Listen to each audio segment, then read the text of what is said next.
What's Yo, up? hey, you are tuned in to 108.9 Power 108.9. I am Ebony Emma Pill here with Armand Kadima, and Yes. we are Conscious Intercourse. A place where we intertwine and share our experiences so we can accelerate our evolution. All that good stuff. Well, our spiritual evolution, right? That's right. We got to talk about how we transcend physical reality, through conscious intercourse, That's right. right? Elevated consciousness, Transfer of information, energy, energy. right? All that good Yes. stuff, for us to really learn, Elevate. return to our true essence That's right. as conscious, elevated beings. That's right. Some of the things that we don't talk about, right? A lot of things that we don't talk about. That A we lot are of unconscious about, unconscious about. right? Right. So that's what it's all about. Those conversations that get swept under the rug because, we don't do that. Most We've definitely. been raised that we don't talk about that. we just keep that in the house. Keep that behind closed doors. Indeed. But we gotta heal. That's how we heal. We gotta be the village. We gotta Exactly. we gotta talk about these things. We gotta be therapists to each other. Ooh. Even that word. Therapy. Therapists to one another, huh? We gotta be that. I love that. That. That's what we gotta be. Most definitely. And today we have a special guest, brilliant entrepreneur, creative, Yes. known his brother for many, many years, learned a lot, taught me a lot, throughout my, experiences known with him. Kamal Grant, Kamal, Mr. what's Sublime up? Doughnuts joins us today. You know what I'm saying? What's up? What's up? Thanks for having me. Good to have you. Good to have you joining our conscious intercourse. Yeah, I appreciate it. Like you said, I've been knowing Armand for thousand years. It's been a minute, man. Been knowing you for a good minute too. So Yeah. this is great. I appreciate y'all having me. Absolutely. I appreciate it. Love y'all, and I love this setup. So Oh, thank you. We had to have you on, talk about your journey, and your, being an entrepreneur and a successful, businessman. okay, yeah, I can tell you some stuff. You can tell us some stuff. You can talk about the road. The journey, right? Where do we want to start? Man, let's talk about Sublime Doughnuts.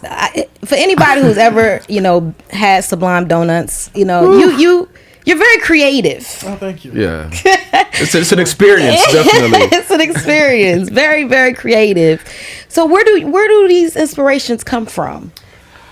Just everywhere. I mean, that's the thing about creative. I mean, I am creative. I think I'm creative, but I think it's everywhere. I mean, it's just really about combining ideas that you love and seeing how you can create them in your own voice. So if it's something, obviously I make donuts at the donut shop, but if it's something I like let's say I go out and I go to the grocery store and I get orange dreamsicle, and I'm like, how can I make this into donut form? Exactly. Then, I went to pastry school and I've been baking for years, so I Wow. know, so I can eat something and know the elements which I think make it work, and then say, okay, how can I take those elements and I can make them work in a donut form, and they can still be unique and new in the donut, but then also if you're eating it, you can be like, this kind of reminds me of something. So when people come in and get, which we call the Orange Dream Star at the shop, because it reminds them of Orange Dreamsicle, they say, what does it taste like? And I say, it tastes like summer memories of your childhood. So, Okay. Nostalgia, Very right? nostalgic while you use the words out my mouth. Yes, exactly. it tastes like chasing the ice cream man down the block.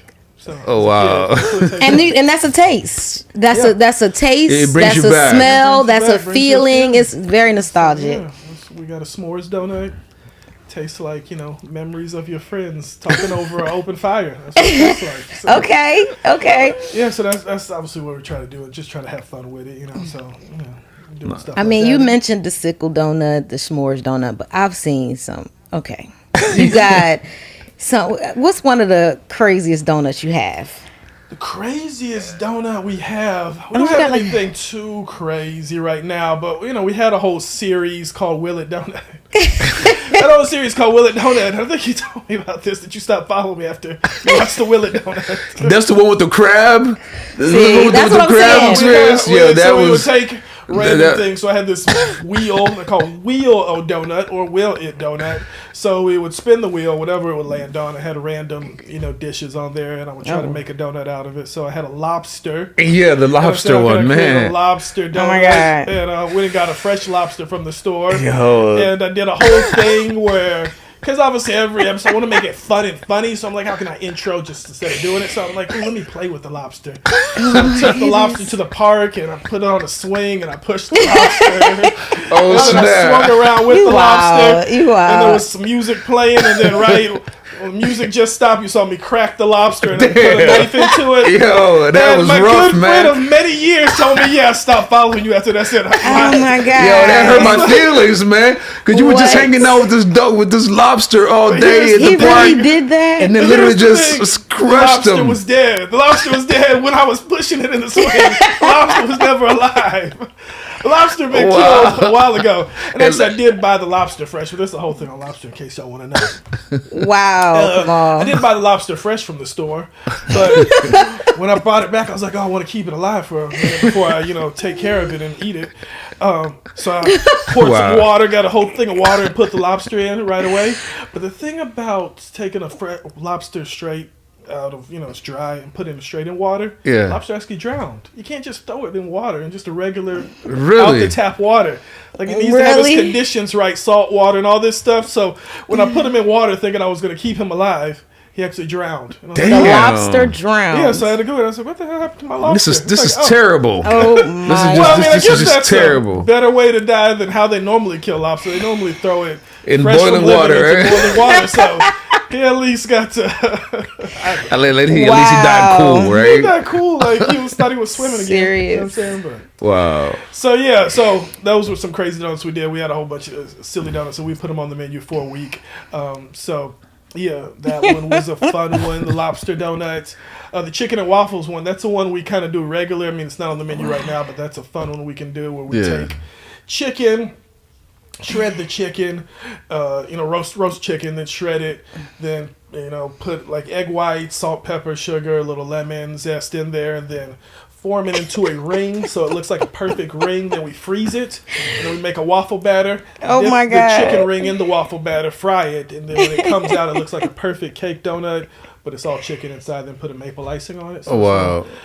chicken and waffles donut. So that one is A1, and that one, people love that. So. Man, that's Didn't amazing. I see like a pork and bean one or something like that? Oh, wow. Did you have like a pork and bean one? I'm like... That was just the April Fool's donut. Ooh, was it? April Fool's is coming up. It's coming up, right? A couple weeks. Well, so that one was just for April Fool's, so we never actually put that on the menu. It was just, let me put a picture up on the ground. Yeah, I saw that. I was like... outraged. And, that looked disgusting, actually. Yes. I was like, is he serious? Is he serious? Yeah, no, that was just for, that's just for the Instagram. Yeah, just for the gram, right? For the gram, gotta do it for the gram. Wow. So yeah, no, we didn't know that. Because if I would do a pork and bean donut, I wouldn't just throw pork and beans on top of a donut. I would actually think about how can I take the essence of pork and beans and make it into a donut. So it would be way more technical and it would be delicious. So and you're thinking about it, yeah. He put a lot of thought into that.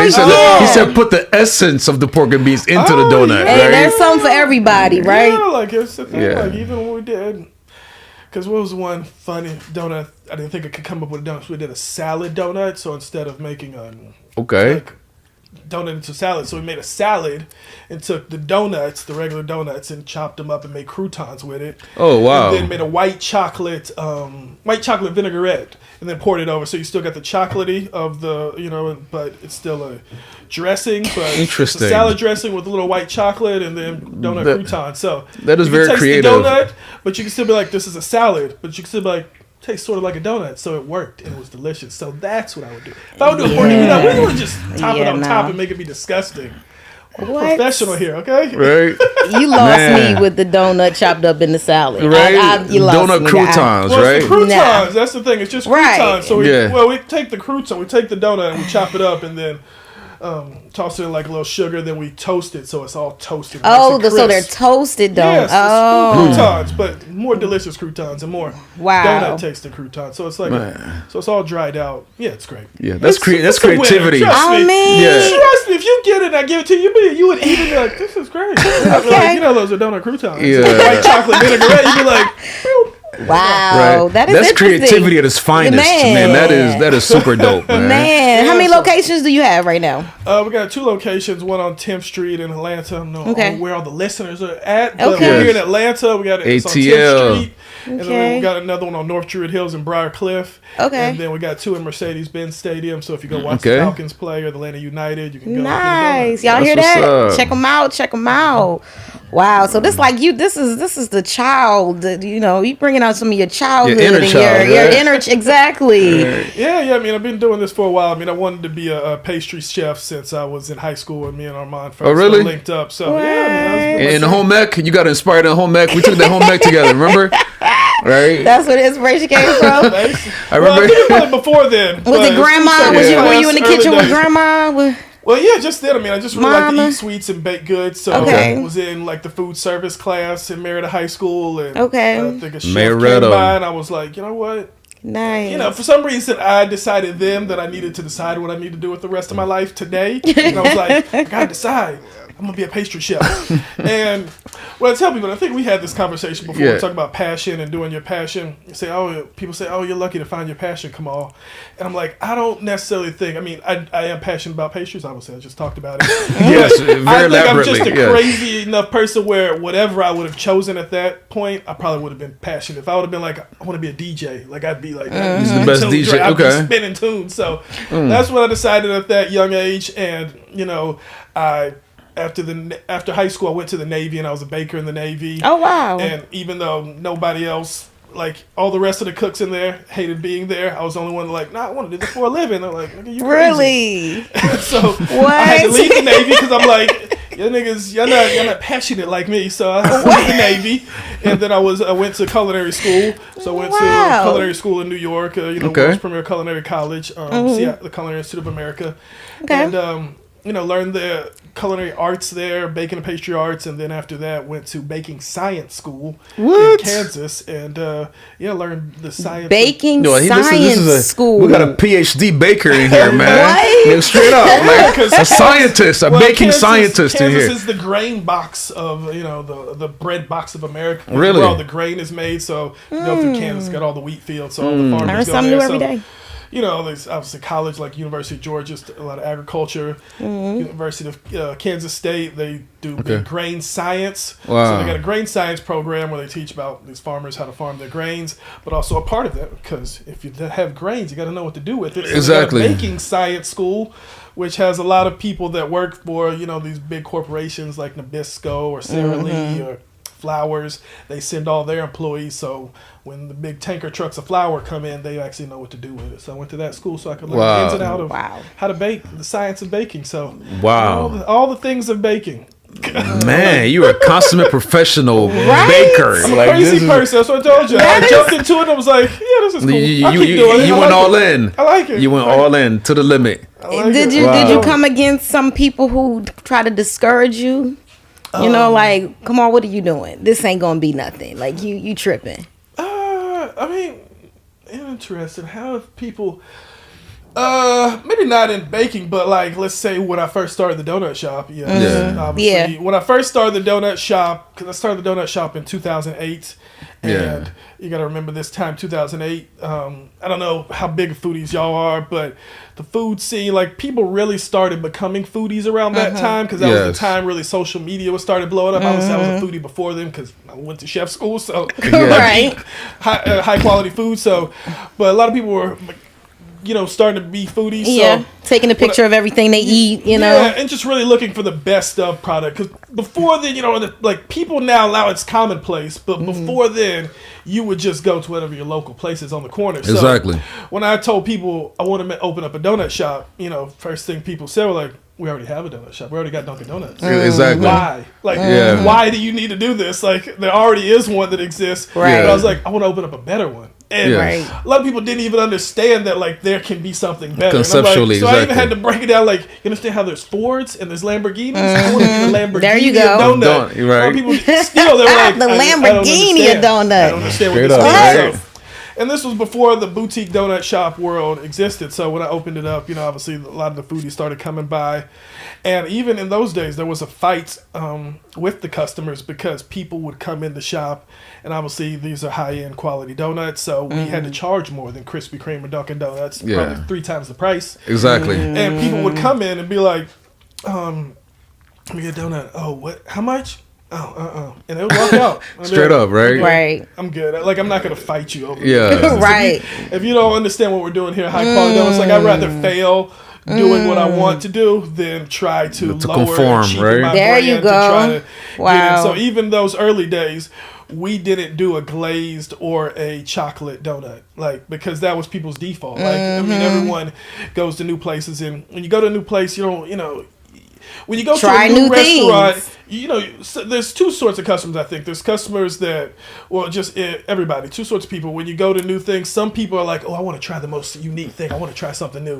And there's other people that be like, I don't trust new stuff. Let me try their standard. Let me see what their normal thing. So, obviously, I don't know, y'all are probably other friends that go to pizza place and be like, I'll just get their cheese pizza. And if they do this right, then I'll see. Yeah, I've heard that a ton Yeah. of times. Yeah. So Yeah. I said, no, we're not going to do that. We're going to take away everybody's default. They're not going to come in here and be like, I'm going to try your glaze. Yeah. Right. Compare it about. No. If Yeah. you come in here, you're going to try one of these crazy donuts, the strawberries and cream Reese's peanut butter cup Oreo donut. Yeah. Something that, because at the time, even those donuts are kind of blasé now, but at the time when we were doing those in 2008, nobody was doing donuts like Yeah. that. So no one was even thinking to put Oreos on a donut, which is so easy to do now. Straight up, yes. But even though people are like, this is crazy. Oreos I'm on like, a who donut? else is doing stuff like that? Is there anybody else doing stuff like that? I mean, there's people that are doing it now Well, more, yeah, there's but a lot yeah. of boutique donut shops Okay. opening up around Yeah. the country. I mean, and even Dunkin' Donuts and Krispy Kreme, they're getting into Yeah. adding in fun flavors. Like, like obviously, like the Star Donut, talk about the Orange Dream Star. It's a star-shaped donut, and we have our Oh. raspberry filled donuts are heart-shaped. So Okay. we've been doing that since the beginning, and people would start telling me, because I mean, now Krispy Kreme and Dunkin' Donuts, like during Valentine's Day, they'll do heart-shaped donuts. I'm like, Exactly. you see that? Yeah, no. Like, No, we've you're been a doing that. trendsetter, They man. didn't do it before. You know Yeah, what I'm saying? Right. you're a Did they trendsetter, directly man. look at me and say, "Oh, we're gonna copy this," or I don't Maybe, know, maybe but not. I ain't see it before then. I ain't Yeah. see it right Right. then. You know I what I'm mean, saying? but you ended up getting a lot of buzz in the beginning because I remember, so that- No, that I remember, was it, because it was different. Like no one was doing what I was doing, and that's another thing that's kind of unique right now. Not to say I'm the Godfather, but there was a few people. There The was OG. not even a real black food scene, like the black Straight up. restaurants that were black owned. That there was a black owner back there, or a black chef doing it, and the black owner, and made high quality food. I mean, obviously there was black food establishments, but it was like chicken spots or something. Yeah. In the hood, or the Jamaican spot down Correct, in the yeah. corner that's still bootleg. Yes, inside. yes, Right, right. Spawn divots. Oh, that's Some difference black. So I don't even but know. It was, I know it was the the spot that black folks know. That was the high end spot. the beautiful in the West End. I remember. Beautiful was- Yeah, that was the one. There was That the one was the spot that I only could think one. of was like the beautiful, right? There was the beautiful, and there was Yeah. a place called Rare Yes. in Midtown. And those were the only sort of black places. So Correct. so just having a black business and then not doing, like, obviously if you come in the shop you can hear black music playing, like I'm black so I can't Yeah. stop being black. But You're the it's first not- person that put me on to Drake too, by the way. First, I was just like, this new kid is blowing up. It's crazy. I was going to associate that day. I was like, what you talking about? I said, listen. He's gonna be the thing. He's gonna be the man. Wow. And I was like, one of my what? employees put me on this. She just came from New York, and a California girl. Yeah. Oh, Angela Flanoy. She's doing great. Angela Flanoy, shout out. That's what's up. She actually a big time author. She actually won a whole big prize. She's Oh, wow. now. Okay. Wow. Angela's doing great. Her book was like on what's the show? Issa Rae. What was Issa Rae show? Insecure. Oh, Insecure. Insecure. Wow. Okay. Issa Rae was reading her book on one of the shows. I'm like, look at Angela. She made it. So, That's what's Nice. up. yeah, so she was working for me for a little bit. Well, working with me, as I like to say. Working with me. Nobody works for me. They work There with you me. go. So she was Yeah. working with me, and she was like, oh, this new kid Drake. And I was like, oh, yeah, he sing these old sad rap songs. I Yeah. was like, oh, I fucks with this. Straight I like the up. sad rap tunes, okay? Country rap too. So you talk about it not being a lot of black-owned restaurants at that time. Yeah, yeah, so there weren't a lot. So a lot of obviously people supported, and I got a lot of press for being like the one black guy who was a black chef, and obviously my resume speaks. It wasn't, and it was like high quality, like not trying to dumb down. I'm like, oh, I'm not gonna make a chicken wing spot or a cheap restaurant, because people like to associate. There's an implicit bias in to my unconscious thing. I heard y'all talking about that. There's an unconsciousness where blackness is always associated with badness. Correct. Yes. With low quality, bad. Very black. true. It's like, and that's in like there's an implicit bias in all of us, and I mean it comes from slavery. It's a whole deeper thing. We can always get into that. we'll get into it's that. Definitely deeper. Right? But definitely so deeper. obviously doing the donuts I were doing, it was high level donuts, and like you didn't see black people doing this. So Correct. Yeah. it's crazy. Like, and that was I was killing it. Had lines out the door, and that was about the days I used to be in the front helping customers. And I would be helping, ringing people up, and it's funny. There'd be a white boy right next to me. He works for me, and I'll be helping the customer. I'm ringing them up, doing everything, blah blah blah. And I even got them my little fancy chef jacket, and they'll go to him and be like, "You're the owner?" And he was like, "No, right, right here." Wow. Like, oh. So right. So people don't really expect that from black people. So just doing, and donuts were the best. So are the majority of your customer base black? No. We do all of Atlanta, young, old, black, white. I mean, our customer base is donut based. If you love donuts, you come to the best donut shop. That's what's up. You can come in the donut shop and see business people taking them to work in the morning, taking them to school. Then you come later in the afternoon, see people taking them to their family. Then you come later, you see students from Georgia Tech coming after, before they go home to study. Then you come in the middle of the night, you'll see people leaving the club before they go home, grabbing donuts. So it's all sorts of people, young, old. Wow. So I know on the show we talk a lot about, on this, program, Conscious Intercourse, we talk often about how being conscious, right? Making conscious decisions on who you are, how you're going to live your life, ultimately creates an attraction, and the universe conspires in your favor to accomplish the things that you want to accomplish, right? So looking at you, your story, kind of watching it from the beginning, knowing that you made this decision at a young age, right, in your teenage years, to be a pastry chef. Went to the Navy, did that, went to school. And I remember when you first, talked about the shop, right, and how you just stumbled upon this place that was ready to go. Like, can you talk a little bit about that and expound further on did the universe truly conspire in your favor to because if you look at it, because I remember it's like it all kind of fell into place, and I remember watching it was mind blowing. Because can you share a little bit about that? Fortunate. I mean, I was thinking donuts were ready to be gourmetized. I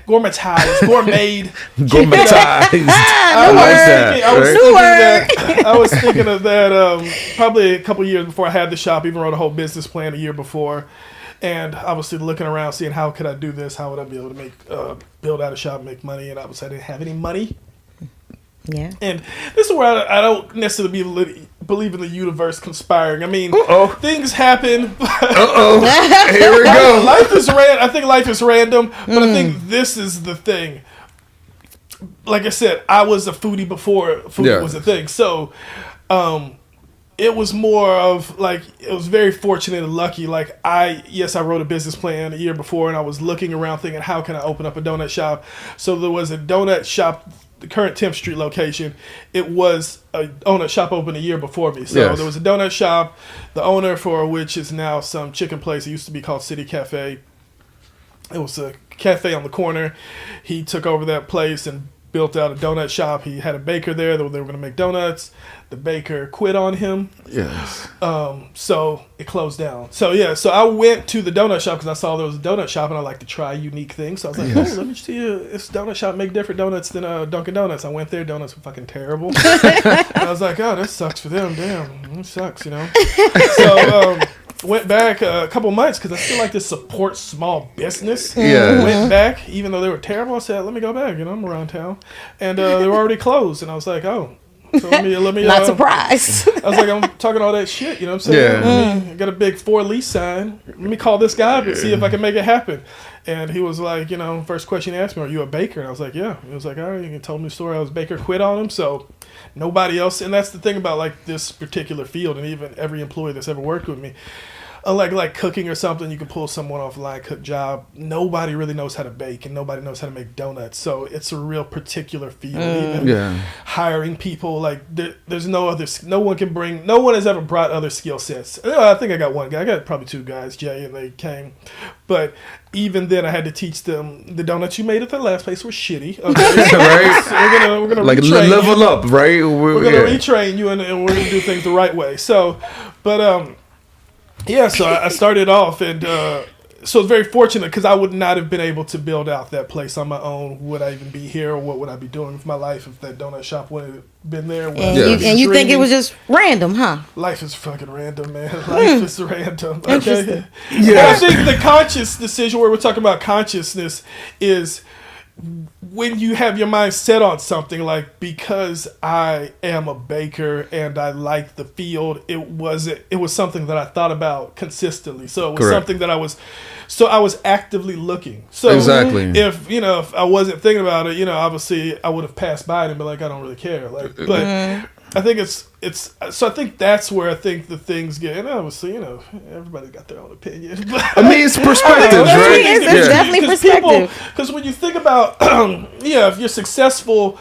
because something happened, you say, oh, yeah, the universe conspired, and I was thinking about this before, but you were thinking about it all the time, and you saw the opportunity when it popped up, where someone else who wouldn't think about it, they would just, there's a million things passing by every day. Correct, yeah. You can't pick out which ones to stop and take a look at. So you happen to be thinking about this, and you'd be like, oh, let me stop and take a look. Yes. I think that's what it is. But no, man, I don't know. I think life is too random because that's the thing. It's easy for me to sit up here with a success story and be like, yeah, the universe conspired for me. Yeah. I deserve it. You manifested but there's a lot it, of right? people that probably sat and dreamed of donut shops also, you know what I'm saying? And they're not here with the same success story, but they probably put in more work than me, and they couldn't come here because they never saw that opportunity or never fell in their lap, you know what I'm saying? So I think it's just random, man. Luck and life happens, you know what I'm saying? So I don't know. Interesting you say that, because like I said, I remember watching it from the beginning, right? It just so happened you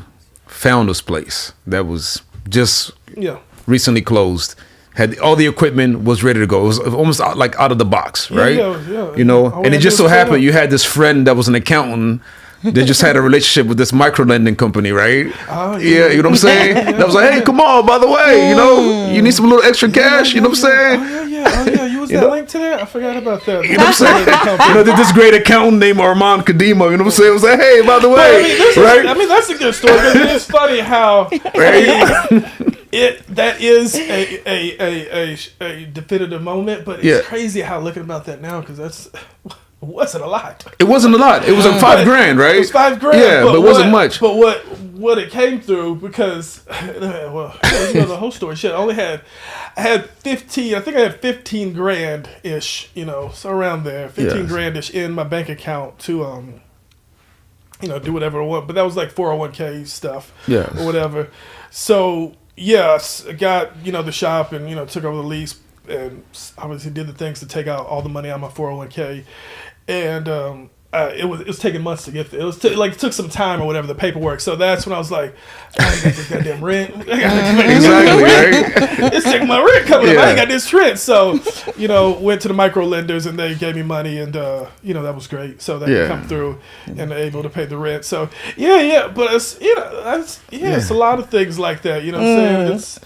I don't know. I mean, there's that's what I'm saying. Because I think, I don't know. I just think, because when you start talking about like the universe conspiring or manifesting, then you start blaming people for not being successful, and that's where I think it's a slippery slope in saying that, oh, I deserve this and I got this because the universe wanted me to have it because I thought positively about it.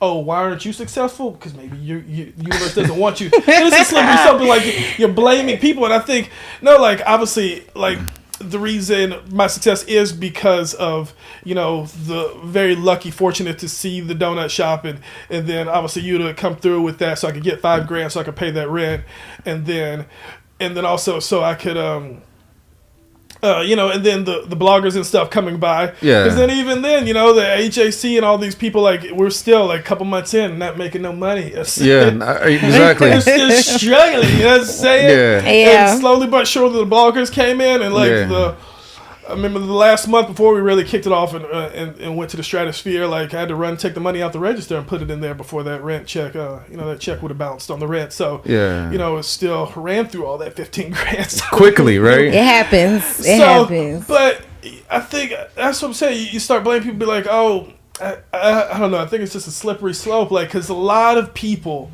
are putting in the same amount of work. You know what I'm saying? There's a lot of people that work very hard. And that's the thing. We start blaming especially poor people and being like, you get these fucking Elon Musk types and start blaming fucking poor people and be like, you don't work hard enough. Yeah. And it's like, poor people literally work the hardest. Are you kidding me? This is so true, yeah. Poor people work the slaves work the hardest, slaves right? work the hardest, you know what I'm saying? true. Slaves work the hardest. But even poor people right now, like low income people work 2, 3, 4 They jobs work, just to provide.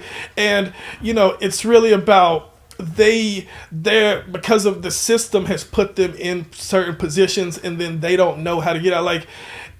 Like I was fortunate, like even before then, like my dad wasn't, and I think even just me even having the foresight, because I never really wanted to open up a donation. Like, I'm an entrepreneur now and got a whole nother business I'm working on, and I love this shit. But I was quite content. If I would have got a job at Dunkin' Donuts in the research development factory, You'd have been good. Be doing that. Be like, I'm doing it. Like, I can do this. Like, I just wanted to create products. So I was working at the big bakery, and I was like, I want to create stuff, and I don't have the opportunity here. And I applied for research development jobs, and no one ever gave me a job. So if Burger King would have gave me a job working in Burger King research development place, I'd have been like, oh, this is cool. I make new burgers every week. You know what I'm saying? Like, this is great. But and then before that, my dad, he's an accountant, got his own accountant thing. He just he's getting money right now. But, shit, me, I didn't grow up with money, you know what I'm saying? I remember them days, man. The Franklin Road days, man. Like my whole childhood, poor, you know what I'm saying? Well, obviously there's levels of poor, so I wasn't super poor, you know what I'm saying? But you were on Franklin Road, man. Back when it was real Franklin Road, Marietta. Shout out to Franklin Road. And speaking of that, we're going to take a break real quick, speaking about paying the bills. We're going to come right back. We're going to take a break and get right back into that. Conscious Intercourse.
And we are back. Conscious Intercourse. Here with Kamal Grant, the Donut Man. We are intertwining, and sharing our experiences, elevating.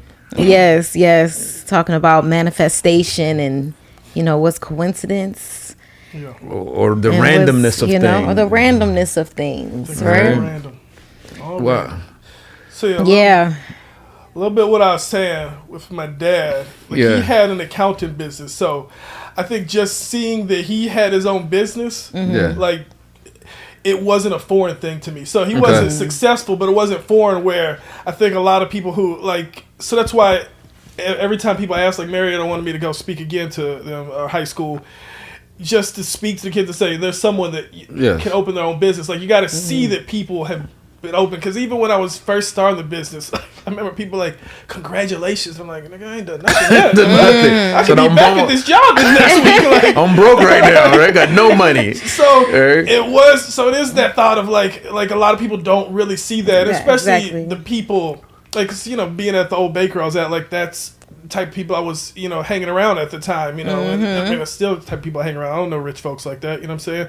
So it's just regular, average black folks, and you don't see a lot of black folks with their own business, because it's even crazier. And that's why I think, I probably was one of the first. Yeah, definitely was, because this was, when I first opened it up, this blew my mind. The guy that came and checked, you know, did the, the inspection, the health guy or whatever, like he came through and he was inspecting. He was like, "Oh, you the owner?" And I was like, "Yeah." And he was like, "That's what's up." He's like, "You don't see a lot of them," and he inspects all the places in Atlanta. Right. Wow. And he was like, "We be thinking we own the places, but we don't be owning them." And I was like, I did not know. So 2008. So I mean, now like there's plenty of restaurants, and a lot of restaurants are killing it. You know what I'm saying? Yeah. I wish I'd have got out there because I had some things. I knew brunch was gonna be popping. I was like, I need to open up a brunch spot. Now brunch is everywhere. I'm over it, so I wouldn't do that.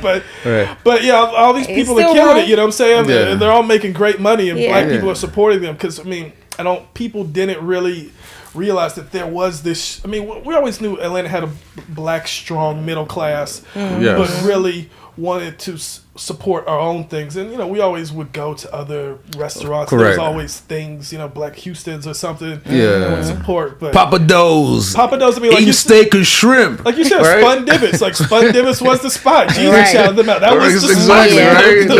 Right. So now it's so now there is like lots of black owned restaurants. So it was a different time. So just seeing that. So that's the thing. I was fortunate enough to see that my dad had his own accounting thing, even though he wasn't making money or rich. I could be like, oh, this, like, you can have your own business. Like, it's not a thing like just do some paperwork. It's not like a magic. And I think not understanding that or having that, someone that you can see do that. So that's why a lot of people are in that situation. So it is random, like, and that's what I'm saying. Like, it's a slippery slope to be I mean, you ain't, you're poor because you ain't manifested enough. You haven't thought highly enough about yourself. It's like, I don't know, man. A lot of people think highly about themselves. You know what I'm saying? I mean, do they though, right? Because we have to think about that as well. Because if you're going to talk about, earlier we were talking about how deep the effect of slavery have had on us as a people, right? So do people that were slaves or descendant of slaves think highly of themselves,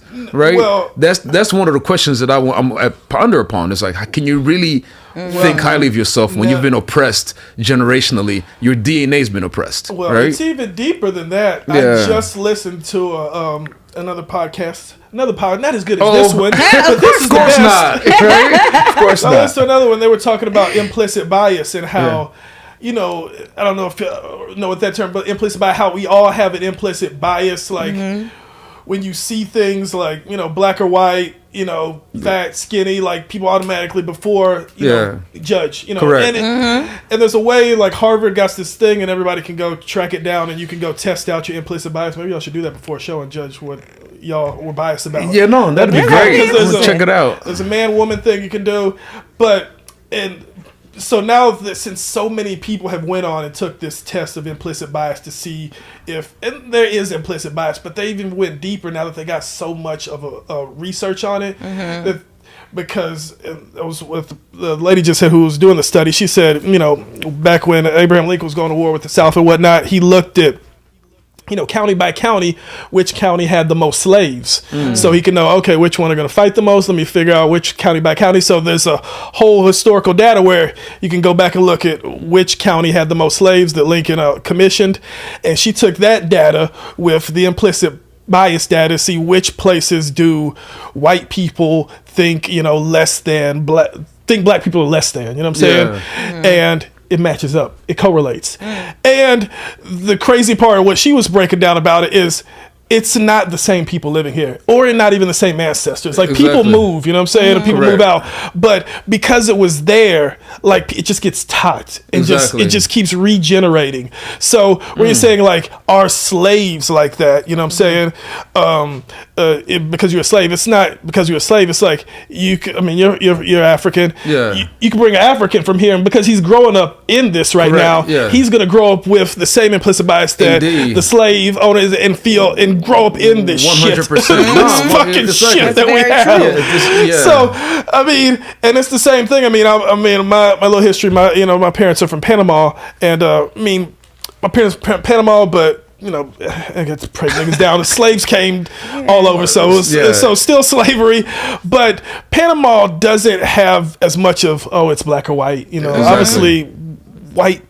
Even when Panamanians tell me this, I'm like, you don't think it because that's what poor people think. But white Exactly. people, but if you notice who's the rich class, they're all fair skinned. You know what I'm saying? Right, They're not yeah. even dark Panamanians. Nah. Like Right. they're not even the Hispanics who we think of the Hispanics. They're all the Selma Correct. Hayeks. You know what I'm saying? Right. They're all the Harvey Indeed. Bardem's. You know what I'm saying? Exactly, They're yeah. all white. So when you mention implicit biasness, it's really based on your experience, where you come from. Well, Like, it's based on everything. It's based on life. Like Yeah. we all grow up with that, and we have so knowing that even us, like I haven't taken the test, and I'd hate to take it and see because I think they have shown that a lot of black people see black things as positive, and I think I would because I love niggas. Niggas is great. Okay, Right. but. Yeah, you start seeing we all have a bias of what we think is bad and what we think is good, Yeah. what name we think is bad, what we think is good, you Yeah. get people to start like, what do you think dating an average black woman is like, and all these fucking negative fucking connotations come up, and I'm like, Exactly. all the black women I've dated in my life, none of them, they're all the opposite of that. They're all Exactly, caring, yeah. loving Right. people, you know what I'm Yeah. saying? Wow. Why do we got all this aggressive, won't Yeah. listen to men? Like they all do they listen. Right. So it's all this, it's so fucking ingrained to us. And it's not just ingrained in like white people, it's ingrained to our pop culture. Like, Yeah. Exactly. like our pop culture, every comedian does a joke on it. Like, I just started talking about with a friend and heard something online talking about like this new age. What was the like minstrel, new age minstrel? How to really get like popping on social medias and stuff? You gotta be like, this is good, this chicken good, and if you start thinking about it, you start seeing it like, damn, we even start feeding into it like, Wow. like the Blue Flakes and the Krishan Rock. Oh, let's see their fucking life. Bad Girls Club. Like we're feeding into this minstrel shit. Like like this is all black people are, and like black Yeah. people are multi-layered. Like we're Yes, we're we a lot of Exactly. things. We Like are. we're loving, we're caring. Yeah. We can be Everything. calm. We can be chill. You know what I'm We saying? can But be intelligent, right? they want to Yeah. highlight certain things. yeah, but we Right. highlight it. But then even we start feeding into it too, and it's this whole thing of like it's in there and it's everywhere. So it's knowing that implicit bias exists, and then being like, let me make a conscious decision not to do it. So when y'all Correct. talk about the unconscious and conscious, that's what first Yeah. I was thinking when y'all did y'all's intro. It's like we all have an unconscious bias that we need to try not to put on other people and shit. And I So think it's- that's what it is. That's what we talk about here. Like you said, the consciousness and being aware of learned behavior, right? Being Correct. aware of our trauma throughout life, and being and like you said, you manifest things because it was on your mind. You said that. You said it was all you thought about. You saw you pretty much saw yourself in this donut shop. You saw it. That's how you manifested.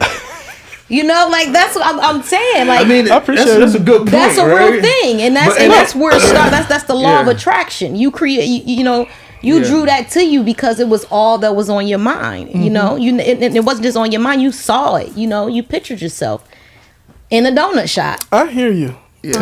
And it's just, It's even you slippery mentioned slope. it, right? Just so that you have, even the fact that you have 15 grand I'm in listening. a 401k, right? Yeah. How many people actually find themselves in that position, right? Yeah, no, because you put in the work. Yes. You put in the work. You saved. Yeah. You didn't turn up and go to Magic City, right? and drop a grand, right? You saved it in your 401k, right? So it's like.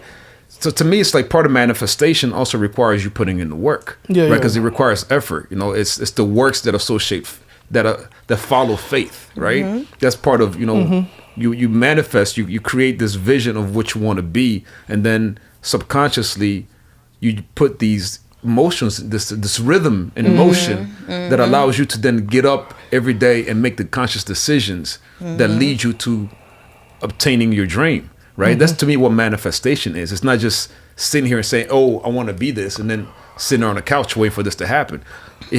Action follows those thoughts, right? Those imaginations and those visions. And from your story, I see how you want to, like you made this decision, and then and you imagined yourself as being a pastry chef, and then actions followed that led you on that particular path. To me, that's what manifestation is. It's not just something spooky out of nowhere. I'm picking you. I'm choosing you. The universe only. But you put in the work. Yeah, no, it's true. I think you definitely have to plan. Like, not planning is planning to fail. So that's what I tell everybody when I do speeches about business. Like, you have to put a business plan together. If you don't put a business plan together, you're going to fail. Like, it's a business plan. You think about everything, and you constantly think about it and try to figure out what's best for your business.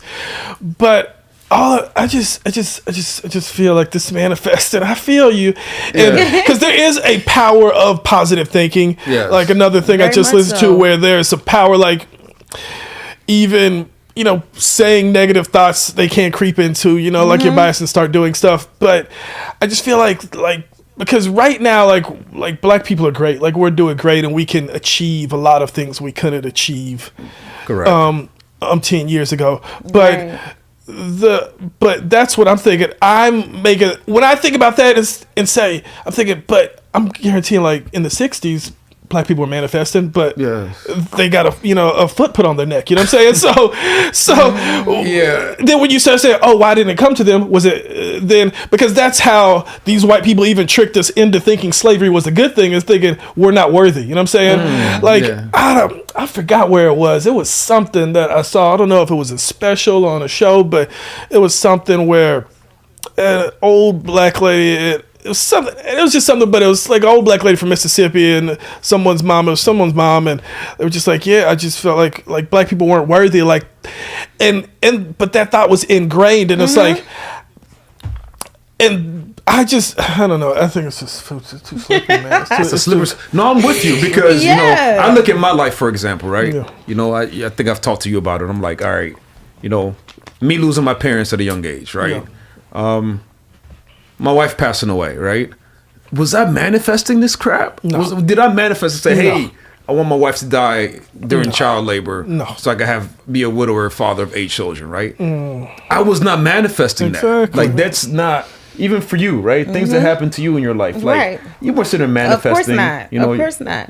Being a widower, being a widow, rather, like, you didn't manifest all those things. We can't control everything. So it's like, so I'm with you. It's almost like certain things happen that are just are just random, right? It's like, it's either, we're familiar with the terms fate or destiny, right? Are some things just fate? Is it just some people's destiny to be poor or to be lynched? Or to be, what I'm saying, like, because is that what it is? Like, because literally, you know what I'm saying? Like, the Till movie just came out. I couldn't go watch it, right? No, I don't watch these trauma porn movies anymore. But that happened. Did his mom manifest that? Did he manifest that? Or was that just fate and destiny? Is there an overarching power or being that controls and dictates what happens to people? Like, what is that? No, I think it's random. Life is random. Fucking terrible people are terrible, and they fucking get away with shit and live a fucking good life. Because that's the thing. Another thing you think, oh, well, let me be a good person, do this. Like, there's shitty people that are doing amazing. You know what I'm saying? That are doing great too. Because I've heard about that. Talk about karma, or they're gonna get what they get. I'm like, it's been 400 years, but they're still doing this crap. It's been thousands of years. Yeah, the shitty people that are gonna do great. So that's what I'm thinking. That's why I say now, like, life is too random.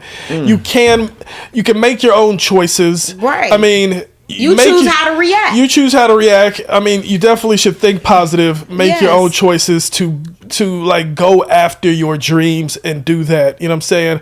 But on the flip side, sometimes it just doesn't happen, and it's not your fucking fault. You know what I'm saying? It's not your fault because you're not less than. You're not unworthy. Like, sometimes the bricks, the chips don't go your way. You know what I'm saying? Yeah. So even like y'all just said, like, we definitely had that conversation when your wife passed, and I was like, no, it definitely isn't your fault, because it's too big. It's bigger. You know what I'm saying? Yes. Like it's so much bigger, and there's so many things. So, because even if like your wife passing, it didn't just affect you. You know what I'm saying? It affected her parents. It affected all your kids. Did all your kids do something fucking wrong? You know what I'm saying? Did they not think positive? Like no. So it's so many things. So it's like. No, and that's the thing we start to get around like, and I think, and I don't want to knock y'all and act like, yeah, this is all shit. Y'all's philosophy is shit. I hate y'all. But we start thinking like everything revolves around us and shit, and it doesn't. Like life is random. Like we're here. You know what I'm saying? We're here for a good time. So we're here for a short time. So might as well have a good time. Might as well treat people right while we're here. You know what I'm saying? True. That's what I'm trying to live. I'm trying to treat people right while I'm here. Have a good time while I'm here. You know what I'm saying? And respect the people, you know what I'm saying, and try to leave a good legacy and not fuck anybody over. That's what it's about, you know what I'm saying. To say like, oh, I've been anointed, this is owed to me, you know, like fuck these Kanye West and some shit, like it disgusts me. Okay, like it just disgusts but me. in the midst of all that, just be conscious of your thoughts. Just be mindful of things that you're constantly focusing on. Like you could be focusing on all the hate, what they telling you aren't, and what you can't do. And if you focus on that, then that becomes your life. Yeah, you definitely have to think positive. I mean, I didn't used to think that, and that's another thing where I think we recently talked about. I changed on that, where I used to think, positive positive thing. Hey, you ain't think of anything. Because I mean, even we're talking about the donut shop. Like, I never thought for a second. I just wanted to open up a donut shop, and that was it. And stop. That's right there, right? Open up a donut shop. Locals come by. Stop. It wasn't, I want to open up a donut shop and be on the Food Network. I want to open up a donut shop and be in magazines. I never thought that. So for that to happen, it's great. I mean, was the end goal when I opened up the donut shop to make the best donut in Atlanta? Yes. So did that equal to all those things? Yeah, that made those things happen. You know what I'm saying? So that's what I'm like. But yeah, so I used to be on that. No, you don't think positive. But I recently heard that yes, negative thinking does start affecting you negatively. Absolutely. You definitely should start, obviously thinking more positive, regardless of the circumstances. Yeah, regardless of circumstances. But I mean, I'm even personally like, I think negatively all the time. So I say this only to say, because I try to be better, and that's the thing. Even in this conversation, like I try to be better. I think negatively, like shit. You meet me every other day, I'd be like, I'm the dumbest nigga in this motherfucker. You know what I'm saying? Right?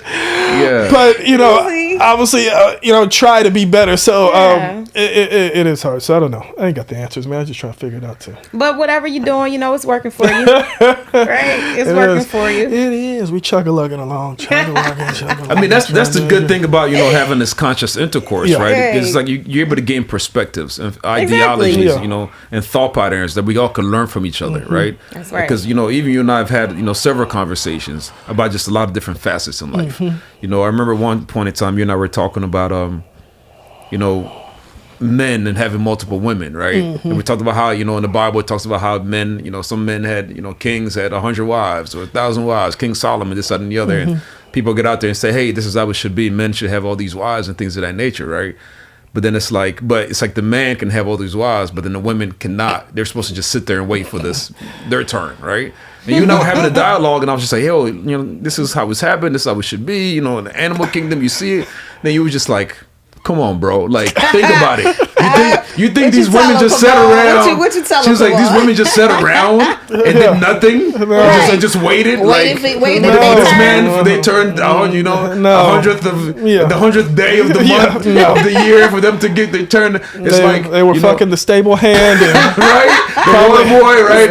When they was fetching water. Half of them he didn't know they was his kids. You know what I'm saying? Exactly, right? Yeah. No, I think that's it. Like if you. I mean, and I'm kind of open to this. I'm on either other side. I mean, I don't know, but I think it can work. If it can work with your partner, it can work. But to sit and think that only men should be able to go out and have multiple partners, like obviously, some women, and not speaking for all women, it's only some few women, like they want to be with they'd rather just fuck one guy. You know what I'm saying? I just want to do this. But some women be like, no, I don't want to have two guys. I want to have a different guy. Exactly. And to think that only men want that and only men should be allowed to, so I'm going to go fuck multiple women. Let's say have sex. That's a better way of phrasing it. Conscious intercourse. But to think that all men think the same and all women think the same. No, so Absolutely that's what it's like. These guys that, all these kings that we look at had all these multiple women in the past. No, like these women had multiple. They had a guy on the side. They weren't just waiting around in their room for him to come by. The third Thursday of every month. Like, no, let me go down. Right, we don't know the whole story. No, that's because who's writing the stories, right? Right, because we don't know the whole story. Exactly, who wrote the stories writing and chose to only give us this perspective, Exactly. right? We, like you said. Think about it. There was and these are new things. Like I've recently read in this book that I've been reading, this good book called *Sapiens*, and it talks about how there's been different structures in societies. Like the structure in society before, we really knew what was going on. Like the woman would have sex with everybody in the tribe because they thought that everybody brought something. They thought that combining the sperm, like, oh, this guy's smart, this guy's strong, so let me have sex with multiple guys so we can, and then we all raise the children together. So you put all this semen in her to create this person. Well, they were just open to it. Supposedly create this person or this child that is connected to everybody. Yeah, so it's a shared responsibility, but that is how it is. It's a shared responsibility. No one knows who the father is. The child is connected to everybody, so everybody's raising the child. And I think that's. Then we should go to that. I think I'm gonna let you have that thought by yourself. Well, the problem is everybody's too selfish nowadays. That's Exactly, why we can't go selfish, to that. Everybody thinks it's all about them. But I mean, no, I think it's okay. I mean, I think it's with every system. This is not a community thing. Yeah, no, we're not doing that. Hey, they survived. That's how we got here, right? Yeah, like you said, that's an interesting book. You call *Sapiens*, right? I mean, *Sapiens*, but it's not a community. No one's saying like you have to have sex with everybody right now. But the reality is, you've had sex with more than one guy in your life, right? But the thing about it is, the interesting thing about it is, it's happening anyways, though. I'm not saying at the same time, but the thought, because that's my thing about even monogamy. Like, if you've already had sex with more than two partners, of course, so to sit and be like, this is my pussy and I own it. Like, you've already been with someone else. You've already done the nasty, something so nasty I don't even want to think about. So this is true. So why am I? Oh, now that we're together, you need to do this for me. Like, what do we got on this fucking ownership? Like, hey man. But obviously, I'm not in a relationship right now. If I was in one, I don't know how I would feel. It's easy for me to say that right now. But if I felt deeply in love, I may be like, nah, bitch, you ain't going nowhere. See, I cannot. You better stay right here with me. Don't cheat on me. But I've been donuts. I cannot. I've been on the other side of that. I've been on the side where a married couple, a woman that was a friend of mine, and she was married, and her husband maybe stepped out, and he told him it was okay because they weren't having sex no more. Yeah, and we hung out, and it was cool with him. Like, it blew my mind. She was like, yeah, he's so happy. He sees me so happy. And he's like, I'm so glad you hanging out with Kamal. And I'm like, hold on, this nigga know my name? Wow. So it can work out. I mean, it didn't work out for us because I think she fell in love with me, but that's a whole nother thing. You know what I'm saying? Here we go. Yeah. Here we go. All right, she fell in love with the donuts. So you feed her donuts every night. I was like, you got a husband. We can't be together. It works out till it don't. This is very, very interesting. But always interesting conversation on conscious intercourse. We don't have conversations here. We have intercourse. Consciously, right? Consciously. You know. Kamal Grant, thank you so much. Yes. Thank you so much for joining our show. Tell us more about, you mentioned you got other businesses going on. Tell us more about you, what you have going on, and how we can connect with you. And we got a new gifts. Snap. I got some gifts, okay? Here, we got some Magic Middles. Okay. I got my new thing. Magic Middles. So what is that? This is my new cookie brand. Y'all need to go support it. Go buy these cookies. Magic Middles. Check us out. Kamal's.kitchen. Magic Middles. There are a couple Sabis around town, so yes. I appreciate it, man. No, that's what's up, man. It's just got the little Kamal over there. It's got some little guy on there. What is that thing that you got in your hand, man? It's a rolling pin. A rolling pin to roll out the dough. Look at that, rolling out the dough. Okay, I like that, man. So go. Hopefully, go talk to your local grocer. Say, please put this in the grocery store. Magic Middles, y'all see it. Check it out. Yeah. That's wasn't what's up. that something that? Tell us the story behind that. Like, what you Let me with the see. name Magic Metals? What is that? Yes, it is. Well, Keebler used to own this brand in the Wow. 90s, and I really love these cookies. So, Okay. as I obviously started baking and All right, got into more we gonna do things. something right here. We We'll taste them yeah, drinks. we gonna give a reaction to this. Cause So they discontinued it, so I went and bought the trademark, and now I own Magic Middles, and I'm bringing them back Let's see. better. Magic I don't Metals. do a than lot ever. of sweets, but we gonna That try sounds this. enticing. Okay, it's Magic Metals. Wow. Little crisp cookie inside, chocolatey filling. No, crisp cookie outside, chocolatey filling Yeah. inside. Right. pretty good. Right. Okay. Thank That's you. good. Okay, Support. Kamal. Yeah, that's what's Support, up. support. Now we definitely got you. So Magic That's Metals, good. right? This is the You future, know, okay? Yeah. Supporting little Magic Yeah. Middle. Well, so where can people get some? Are there in any stores currently, or Right what's the process? now, they're in a couple Salvies around Atlanta area. Okay. I'm setting up the Amazon right now. Hopefully that'll go live next week. Okay. And you can go, Kamal's.kitchen and check it out, or magicmiddles.com and Okay. check us out. So That's what's up. And Sublime Check 'em Donuts. out. If you're in Atlanta, Sublime.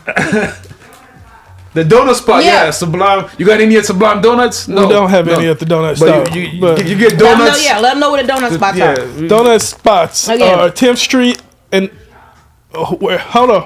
Tell them where my shop is at. Yeah. You come to the shop. We got 535 10th Street, Atlanta, downtown Atlanta, Midtown, West Midtown. Then we got another one on North Druid Hills and Briar Cliff. So come check us out. And Mercedes Benz, if the Falcons, go check buy out some the Magic game, Middles. check out Stadium. Sublime Donuts, get your energy going. Buy some Magic Middles, Cheer on the okay? Falcons. Man, thank you so much. Much gratitude, Kamal. Yes, come on. Check them out, y'all. Yes. It's I hilarious. appreciate y'all for having Thanks me. for joining Yeah. us. Conscious Intercourse, y'all. And Conscious Intercourse. Until next time, infinite Hey, those are pretty good. matriculation. Let's go. Thank you.